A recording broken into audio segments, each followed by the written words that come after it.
মনে মনে চাচ্ছি আমরা জান্নাতে যেতে চাই, কিন্তু হাঁটছি আমরা কোন দিকে? জাহান্নামের পথে। তাহলে এভাবে কি কখনো জান্নাত অর্জন করা সম্ভব? সম্ভব না। এজন্য প্রিয় বন্ধুগণ,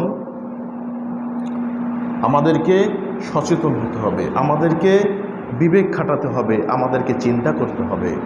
যদি আমরা চিন্তা না করি, আমরা যদি বিবেক না খাটাই, অনেক মানুষ তো অনেক কিছুই করছে, আমি করলেই বা কি? এটা আপনার শয়তানের বড় ধরনের একটা ধোঁকা।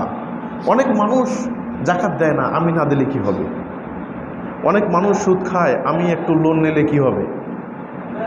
অনেক মানুষই তো এই সমস্ত কাজ করে, আমি একটু করলে কি হবে? এটা শয়তানের বড় ধোঁকা, শয়তানের বড় ধোঁকা। আমাকে বুঝতে হবে বন্ধু, আমার কবরের হিসাব কিন্তু ওই ব্যক্তি দেবে না, আমার কবরের হিসাব কিন্তু আমার নেতা দেবে না, আমার কবরের হিসাব কিন্তু আমার বন্ধু দেবে না। দেবে? কেউ দেবে না।